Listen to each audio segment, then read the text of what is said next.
Hi everybody, this is Shalu here. दोस्तों, आज के इस वीडियो में हम बात करेंगे एजुकेशन सिस्टम इन इंडिया।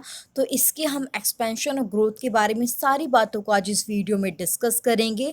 तो दोस्तों, ये जो कोर्स है वो आपके सोशियोलॉजी ऑप्शनल के जो बच्चे हैं उनके लिए इम्पॉर्टेंट है, और जिन्होंने आपके इग्नू में एडमिशन्स लिया था, जो एमए सेकेंड ईयर के बच्चे हैं, उनके लिए भी कोर्स काफ़ी हेल्पफुल रहेगा। ठीक है, तो यहाँ पर देखिए हम इसको काफ़ी डिटेल में इसमें देखेंगे। यहाँ पर सबसे पहले हम इसका हिस्टोरिकल ओवरव्यू देखेंगे, उसके बाद आज के इस वीडियो में इसका वैदिक पीरियड देखेंगे, फिर इसका बुद्धिस्ट पीरियड देखेंगे, फिर मुगल पीरियड और उसके बाद ब्रिटिश पीरियड। तो यहाँ पर इन सारी स्टेजेस को देखेंगे कि किस तरह से यहाँ पर जो शिक्षा का विस्तार हुआ था। आप जानते हैं कि मॉडर्न टाइम में जो हमारा आज के समय उसमें यहाँ पर बहुत तेज़ी से शिक्षा में विस्तार हो रहा है। यहाँ पे जो हमारी गवर्नमेंट है आपकी बहुत सारी नई नई स्कीम्स को लेकर के आ रही है, ताकि यहाँ पे हर बच्चे को शिक्षा मिल सके, है ना। यहाँ पे इंडिपेंडेंस के बाद आपकी शिक्षा में बहुत तेज़ी से विस्तार हुआ था, लेकिन हमको अगर जानना है कि इसमें पास्ट में क्या हुआ तो इसके लिए हम इसके पहले इतिहास को जानना पड़ेगा। तो यहाँ पर सबसे पहले हम इसका हिस्टोरिकल ओवरव्यू को देखेंगे। तो यहाँ पर दोस्तों, अगर आपको इसकी पीडीएफ चाहिए तो उसके लिए आप मेरे टेलीग्राम चैनल को ज्वाइन कर लीजिएगा। शालू बाजपेयी नेम से है, वहाँ पे आपको इसकी पीडीएफ मिल जाएगी और लिंक मैं डिस्क्रिप्शन में दे दूंगी सारे। ठीक है, तो यहाँ पर जैसा कि लिखा हुआ है, education is as old as the progression of human race. ठीक है, तो यहाँ पर आप जानते हैं कि जो शिक्षा का इतिहास है बहुत ही ज़्यादा पुराना है। दोस्तों, आप जब भी कोई चीज़ को सीखते हैं, ठीक है, तो वो आपकी शिक्षा में शामिल हो जाती है। कोई भी आप स्किल्स को सीखते हैं, कोई आप लर्निंग होती, तो उसको हम लोग शिक्षा के अंदर रख सकते हैं। किस तरह से, जैसे देखिए आप जानते हैं कि पहले हम लोग क्या थे, एक आदि मानव थे, है ना। एक तरह से मतलब पहले हमको कोई भी ज्ञान नहीं था। पहले एक तरह से हम लोग क्या करते थे, जंगल में रहते थे, वहाँ पर हम क्या करते थे, जो भोजन है उसको इकट्ठा करते थे, शिकार करते थे, अपनी तन को ढकते थे, है ना। और जो औजार है उनको तैयार करते थे, अपने आप को जानवरों से बचाते थे, यानी कि प्रोटेक्ट करते थे अपने आप को। ये सभी क्या है, ये सभी हमारी लर्निंग है, और ये सभी हमारी क्या शिक्षा का पार्ट है ना। तो यहाँ पे वही कह रहे हैं कि learning knowledge and skills to fulfilling basic human needs. ये सभी क्या थी, हमारी बेसिक ह्यूमन नीड्स को फुलफिल करने के लिए बहुत ही ज़रूरी थी। तो यहाँ पे पहले जो इंसान था वो इस तरीके से चीज़ों को सीखता था, फिर धीरे धीरे क्या हुआ, उसके अंदर मतलब कि एक तरह से इवोल्यूशन होता गया। ठीक है, पहले जो हमारा एजुकेशन सिस्टम था अर्ली पीरियड में क्या था, वो इनफॉर्मल इन नेचर था। उसके बाद जैसे जैसे हमारी सिविलाइजेशन का ग्रोथ होता गया, तो यहाँ पर जो हमारे एजुकेशन सिस्टम है वो क्या हुआ है, बहुत बड़े बड़े इंस्टीट्यूशंस बनने लगे, है ना। तो ये पूरा एक तरह से प्रोसेस था कि हम लोग ने किस तरह से, हम लोग एक तरह से इवॉल्व हुए। तो ये चीज़ें आपको ध्यान रखनी है। ठीक है, यहाँ पर देखिए जो हमारा एजुकेशन सिस्टम है वो यहाँ पे स्टैग्नेंट नहीं था, यानी कि इसमें हमेशा से बहुत सारे परिवर्तन आते रहे। ये स्टैग्नेंट नहीं था, यहाँ पे समय बीतने के साथ साथ यहाँ पे बहुत सारे ग्रेट चेंजेस भी हुए। किस तरह से, पहले आपका देखिए वैदिक पीरियड आएगा जिसमें आज हम बात करेंगे, उसके बाद आपका बुद्धिस्ट पीरियड आएगा कि उसमें किस तरह से विस्तार हुआ शिक्षा का, क्या क्या इंपॉर्टेंस थी, किसको किसको शिक्षा मिली। उसके बाद हम बात करेंगे आपके मुगल पीरियड की, फिर आपके ब्रिटिश पीरियड की। तो ये सारे स्टेजेस है, यहाँ पर बहुत सारे चेंजेस हैं। उसके बाद हम देखेंगे जब हमको आज़ादी मिल गई तो यहाँ पर बहुत ज़्यादा रैपिड ग्रोथ ऑफ एजुकेशन हुआ, यानी कि इसमें बहुत तेज़ी से परिवर्तन आए। ठीक है, उसके बाद यहाँ पे हमारी उसमें प्रायोरिटी क्या है, यानी कि हमारी जो एक तरह से प्रायोरिटी ये है कि जो हमारी शिक्षा वो सभी को मिले, एजुकेशन अवेलेबल टू ऑल। तो ये इसका क्या है, हिस्टोरिकल ओवरव्यू। जैसे कि मैं फिर से बता दे रही हूँ आपको, यहाँ पर देखिए कि जो आपकी शिक्षा है, ठीक है, बहुत ही पुरानी है, इसका जो इतिहास है बहुत ही पुराना है। हम लोग पहले बहुत अलग अलग तरीके सीखते थे कि किस तरह से आपको भोजन को इकट्ठा करना है, हंटिंग करनी है, ठीक है, किस तरह से औजार बनाने, अपने आप को बचाना जानवरों से, है ना। ये सारे हम लोग के जो हम लोग सीखते थे। उसके बाद क्या हुआ, धीरे धीरे क्या हुआ कि जब हमारी ग्रोथ हुई, ठीक है, जब सिविलाइजेशन की ग्रोथ हुई, तो यहाँ पर जो हमारे एजुकेशन सिस्टम है वो क्या होने लगे, वो आपके एक तरह से इंस्टीट्यूशंस बनने लगे बड़े बड़े।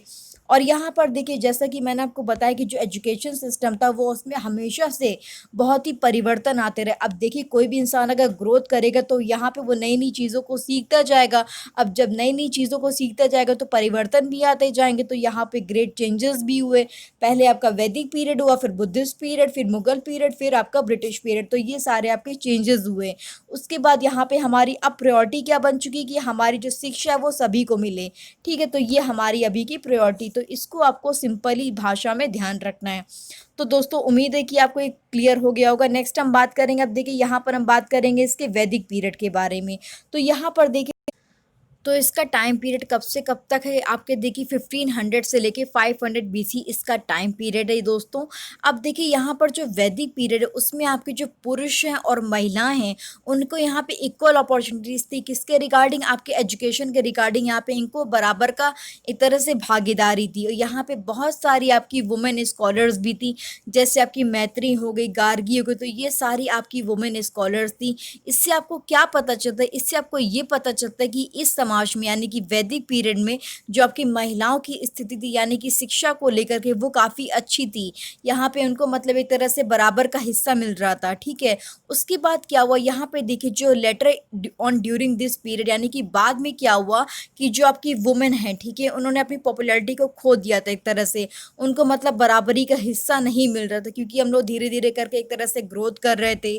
तो यहाँ पे उस समय क्या हुआ कि जो इन्होंने अपनी जो पॉपुलैरिटी उसको खो दिया था, और जो हमारा एजुकेशन सिस्टम था has started acquiring formal nature, यानी कि जो औपचारिक रूप इसने लेना शुरू कर दिया था। और यहाँ पे जो इसके सेंटर्स थे वो कौन कौन से थे, वो क्या कहलाते थे, आपके गुरुकुल कहलाते थे, आश्रम्स कहलाते थे, परिषद कहलाते थे।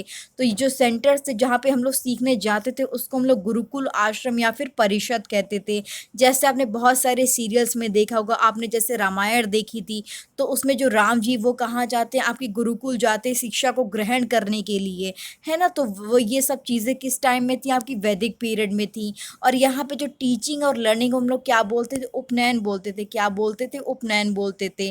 तो ये सारी चीज़ें आपको किसके बारे में ध्यान रखनी, आपको वैदिक पीरियड के बारे में ध्यान रखनी। और यहाँ पे इनका एम क्या होता था, यानी कि अचीविंग साल्वेशन, यानी कि जो भी हम मतलब बच्चों को शिक्षा दे रहे हैं उसमें यानी कि मोक्ष की प्राप्ति करना एक तरह से। और यहाँ पे जो हमारे शिष्य हैं उनका एक तरह से पूरा ओवरऑल डेवलपमेंट करना, किस तरह से आपका फिजिकल, है ना, moral, intellectual, social, cultural development, यानी कि जो आपका एक तरह से सांस्कृतिक विकास होता है, सामाजिक विकास होता है, नैतिक विकास होता है, पूरा ओवरऑल डेवलपमेंट करना था। यहाँ पे जो हम लोग शिक्षा यहाँ पे जो इनको गुरुकुल और आश्रम में दी जाती थी।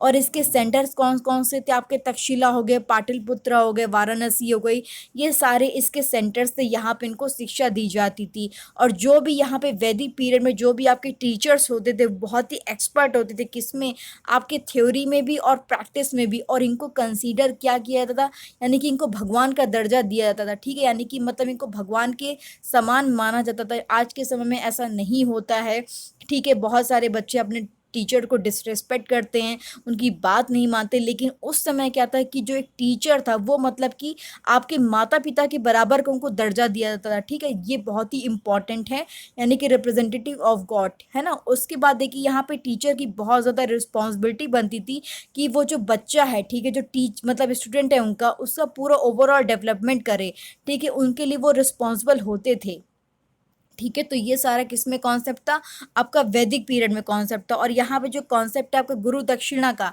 जैसे आज के टाइम में क्या होता था, अगर हमको कहीं पर भी एजुकेशन को हासिल करना है तो उसके लिए हमको फीस को पे करना होता है ना। तो हम तभी जा कर के उस कॉलेज या स्कूल में एडमिशन ले सकते हैं। उस समय क्या था, वैदिक पीरियड में आपकी गुरु दक्षिणा का कॉन्सेप्ट था, यानी कि फीस का कॉन्सेप्ट था। गुरु दक्षिणा को क्या बोलते हैं, हम लोग फीस बोलते हैं ना, वहाँ पे भी इस समय था। लेकिन यहाँ पे जो हमारे टीचर्स होते तो वो यहाँ पे पैसे के लिए नहीं पढ़ाते थे, बल्कि जो शिक्षा को वो देना बहुत ही पवित्र चीज़ मानते थे, है ना। यानी कि जो इनका टीचिंग था वो इनका एक ऑक्यूपेशन नहीं था, उनके लिए बहुत ही एक पवित्र चीज़ थी। वो ये मानते थे कि हमें समाज का मतलब एक तरह से भला करना है, तो इसलिए था। आप अपनी मर्जी से कुछ देना चाहते तो वो आप दे सकते हो, गुरु दक्षिणा दे सकते हो, है ना। लेकिन यहाँ पे ये नहीं था कि वो पैसों के लिए पढ़ा रहे हैं, क्योंकि वो इस चीज़ को बहुत ही पवित्र मानते थे। तो यहाँ पे इसी चीज़ को आपको ध्यान रखना कि वहाँ पे भी उस समय आपकी फ़ीस का कॉन्सेप्ट था, यानी कि गुरु दक्षिणा का कॉन्सेप्ट था। तो ये चीज़ को ध्यान रखिएगा। उसके बाद यहाँ पे देखिए जो हमारे स्टूडेंट थे, यानी कि वैदिक पीरियड में क्या था कि जो भी आपके बच्चे होंगे बहुत ही मतलब हार्ड वर्किंग होंगे, जो बहुत ही लग्जरी लाइफ थी ना उससे बहुत ही उनको दूर रखना था। क्योंकि आप जानते कि बहुत सारे जो राजा महाराजा थे उनके बच्चे भी गुरुकुल या फिर आश्रम में पढ़ने के लिए जाते थे, तो बहुत ही अमीर होते थे। तो देखिए जब भी आप किसी स्कूल में जाते हैं ना, ठीक है, आप किसी आश्रम में एडमिशन लेते हैं तो वहाँ पे सबको बराबर का दर्जा दिया जाता है। आपने देखा होगा कि हम लोग जैसे कि हम लोग चाहे अमीर हो गरीब हो, लेकिन हम लोग जब भी स्कूल जाते हैं तो हम लोग एक ही तरह की ड्रेस को पहनते हैं, ताकि हमारे अंदर ये ना रहे कि ये हमसे ऊंचा है नीचा है, हमारे अंदर ये थॉट ना आए। इसीलिए आपने कभी नोटिस किया है कि हम जो सभी बच्चे हैं वो एक ही तरह की स्कूल में ड्रेस पहनते हैं, है ना, ताकि हमको बराबरी का एहसास रहे कि हमसे कोई छोटा या बड़ा नहीं है। तो ये बहुत ही इंपॉर्टेंट बात है, तो इसको ध्यान रखिएगा, ठीक है। उसके बाद यहाँ पे वो बहुत ही हम्बल होने चाहिए, बहुत ही आज्ञाकारी होने चाहिए, ठीक है। और यहाँ पे जो बच्चे थे, जो स्टूडेंट थे, वो टीचर जो जहाँ पे वो रहते थे ना, वहाँ पे वो काम करते थे, जो मतलब जो टीचर ने जो बोला है उनकी जगह पे काम करते थे। वर्किंग एट टीचर प्लेसेस मतलब कि पानी लाना, खाना बनाना, इस तरह की जो चीज़ें आपने देखी होंगी सीरियल्स में, वो भी वो करते थे। उसके बाद यहाँ पे लिखा है कि student not only educated was also added skills. मतलब आप क्या कह रहे हैं कि यहाँ पे वो पढ़ाते नहीं थे, उसके अलावा जो आपकी डे टू डे लाइफ होती है, यानी कि जो रोज़मर्रा की ज़िंदगी होती है, उसमें बहुत सारी आपको स्किल को सीखने की ज़रूरत पड़ती, तो वो भी वो यहाँ पे सीखते थे।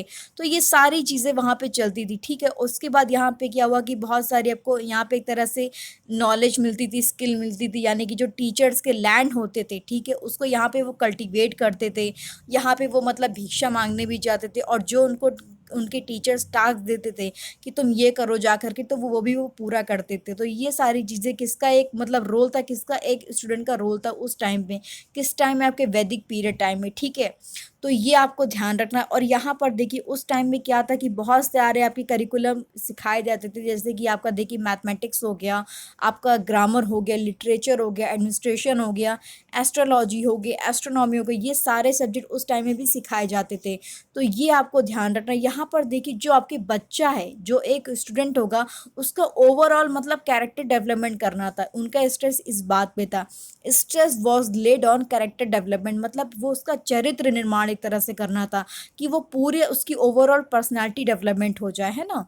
तो यहाँ पे इसमें आपके वैदिक पीरियड में इनका यही एम था, यानी कि देखिए जो इनका एम था वो क्या था, मॉरल डेवलपमेंट हो, ठीक है, आपका स्पिरिचुअल हो, आपका एक तरह से उसको मतलब एक तरह से अल्टीमेट जो इनका डेस्टिनेशन क्या था, साल्वेशन था, यानी कि मोक्ष प्राप्त करना था।